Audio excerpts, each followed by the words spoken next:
pour lui. Et c'est seulement une semaine après, jour pour jour, que cette nouvelle est tombée telle une tornade ravageuse. Cheikh Tioté Ismaël, dont le front s'était majestueusement noirci par les longues prosternations, s'était engagé dans un voyage de noces spirituelles au cœur d'un richissime mois de vibrations spirituelles. Il s'en est allé à un moment où son âme se régalait goulûment des saveurs délicieuses du jeûne, moment d'élévation et d'intimité avec le Seigneur. Nous ne sommes pas ici à l'émission Témoignage, mais nous avons tenu à rendre hommage à l'homme en tant que frère en islam, en tant qu'exemple de bonté et de générosité. Un bref témoignage de l'imam Hamidou Berté et du décès de Cheikh Tioté Ismaël à ce jour. Il a encore du mal à taire ses larmes quand il évoque les pans saillants de sa vie féconde. Et c'est avec la permission de la famille que nous vous proposons ces éléments.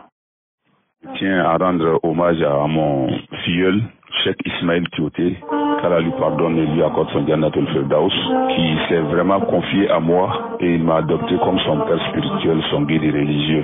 Il m'a demandé d'accomplir cette année-ci le pèlerinage au nom de son père défunt, qu'Allah leur accorde à tous les deux son pardon et sa miséricorde. Il m'a demandé de l'encadrer religieusement, ce qui s'est fait. Chaque fois, il envoie des bénédictions, des invocations en français que je relis par moyen vocal sur WhatsApp, que je lui ramène, il écoute, il apprend et il récite aussi ma voix, je corrige, ainsi de suite. C'est à cela qu'il a appris un certain nombre d'invocations et chaque fois que nous communiquons, il ne cesse de parler de Dieu, d'Allah, et il dit que ce monde n'est rien, il faut qu'on se prépare à la mort. J'ai dit mais autant c'est moi qui devais te donner ces conseils, mais si tu le fais, c'est de bonne guerre, ça veut dire que tu as plus conscience. Il dit non mon tonton, parce qu'il m'a jamais appelé imam, il m'a toujours dit mon tonton. Donc aujourd'hui là, alhamdulillah, moi Allah m'a tout donné, il faut partager avec les gens, il faut se donner à Allah, parce que si tu ne le fais pas, tu sais pas quand tu vas partir. Dis ici il n'y a pas de vie, hein. La vraie vie c'est au paradis. Et voici un peu, chaque fois il ne cessait de me dire mon tonton, moi-même j'ai décidé d'aller au Hajj, mais cette année c'est fini. Mais mon tonton, j'ai prié Allah de me donner longue vie, l'année prochaine il faut que toi et moi nous partions à la Mecque ensemble. Presque dans toutes nos communications, mais Allah a décidé autrement. Et moi j'attendais d'accueillir au moins le corps, ne serait-ce que voir sa dépouille, mais malheureusement moi je dois prendre mon vol pour aller à la Umrah et faire un mois en Arabie Saoudite. Donc j'aurais voulu ne serait-ce que voir même le corbillard qui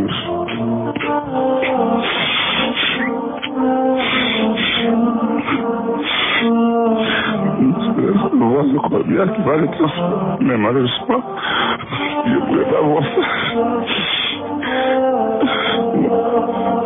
Mais j'ai promis de faire cette Umrah-là en sa mémoire quand même. D'accomplir cette Umrah en sa mémoire, Inch'Allah. Et si on a donné l'occasion d'accomplir le Hajj aussi en ce moment. Donc, comme un testament, c'est après sa mort que j'ai relu un de ses messages qu'il m'a envoyé par WhatsApp où il parlait de certaines choses.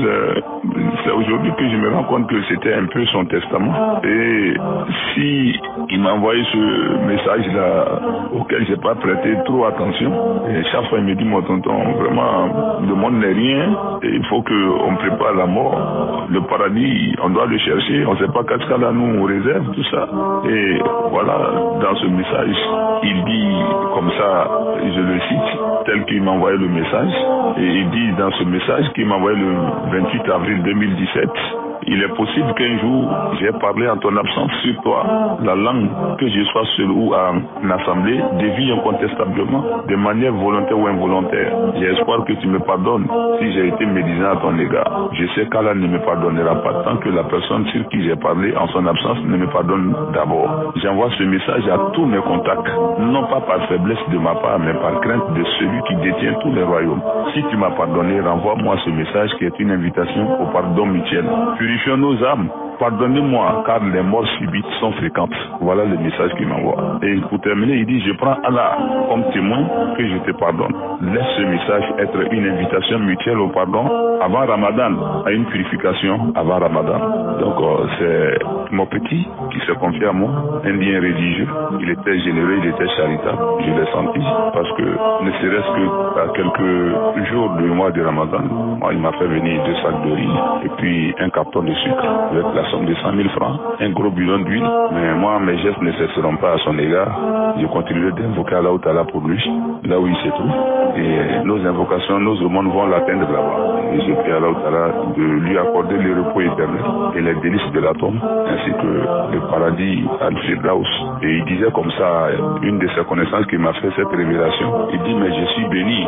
Ces 2 années-là, mon anniversaire tombe au mois de Ramadan. Il disait ça parce qu'il est né le 21 juin 86. Donc il dit, mon anniversaire coïncide avec le mois de Ramadan ces 2 années, je suis béni. Et voilà encore que c'est aussi sa mort qui arrive dans ce même mois de Ramadan, au 10e jour, c'est-à-dire à la fin de la décade de la miséricorde. Et tout ça mis ensemble, nous constatons aussi qu'il était en plein jeûne quand il allait à l'enterrement. Il jeûnait. Et il me répète encore, mon tonton, en tout cas, mon hajj là, je tiens à ça. Il faut que l'année prochaine, toi et moi, on parte au hajj. Mais Allah a voulu qu'il naisse dans le mois de Ramadan et que lui-même dise qu'il est béni parce que 2 de ses anniversaires sont tombés sur Ramadan. Et en plus, étant dans le jeûne de ce même mois de Ramadan, il a rejoint son Seigneur, étant en jeûne encore dans ce même mois de Ramadan.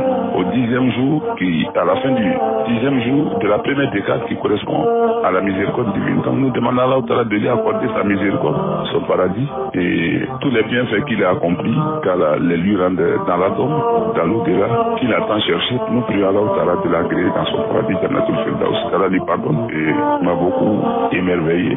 Mais Allah a voulu autrement. On s'en remet à lui, à sa volonté. Nous nous résignons à la volonté d'Allah. Et je dis, de là où tu m'attends, mon petit cheikh Ismaël Tioté, qu'Allah te pardonne, qu'il t'accorde son paradis.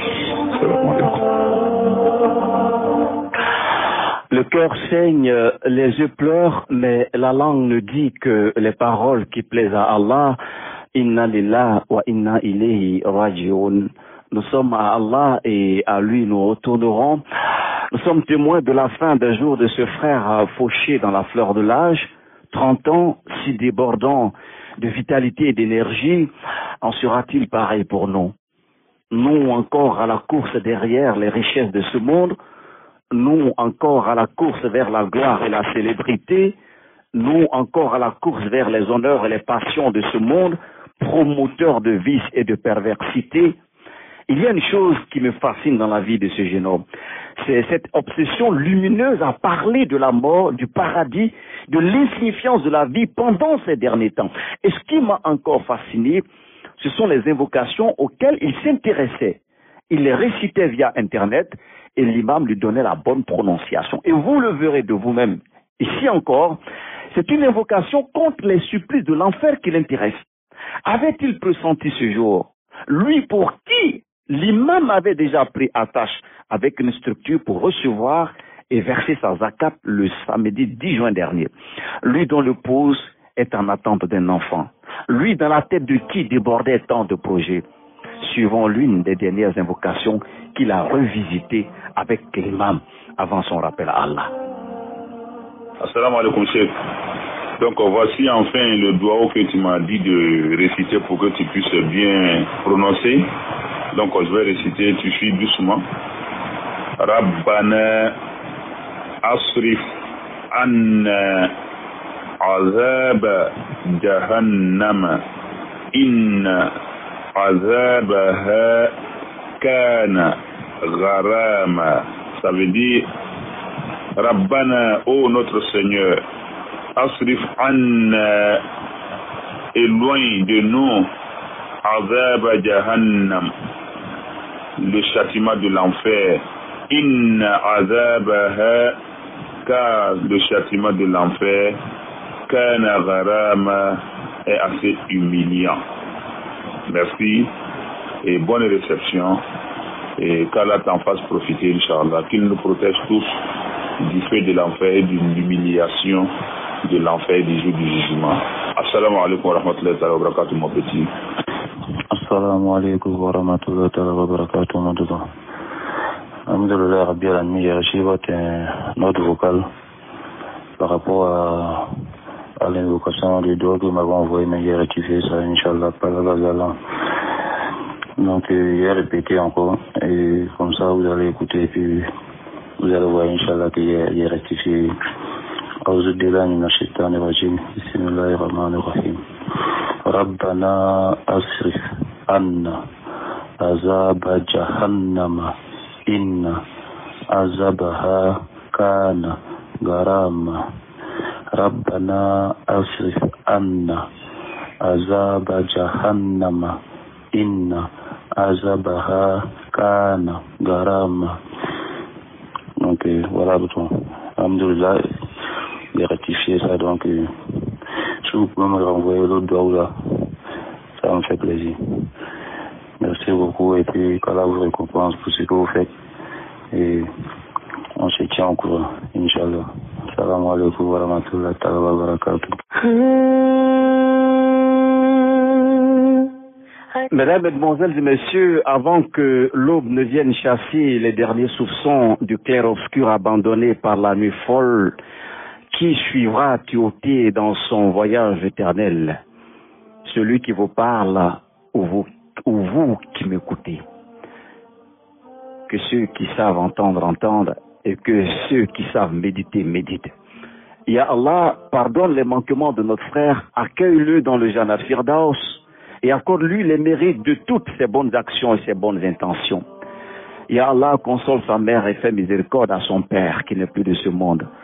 Ya Allah, console son épouse et accorde-lui un bonheur plus grand. Assis ses enfants, Seigneur, et sois leur protecteur afin qu'ils soient l'incarnation achevée de la piété de leur père. Allahumma amin. Et toi qui m'écoutes, dis-moi une chose, et si tu étais à la place de Cheikh Timothée en ce moment même. Merci à Koulibaly Mamadou et à Bamba Youssouf pour la partie technique. Votre serviteur Diabaté Fousseni. Wassalamu alaikum wa rahmatullahi ta'ala wa barakatuh. Kul nafsin za'ikatul maut. Tout âme goûtera à la mort. C'était l'émission Le Salon du Croyant dans une présentation.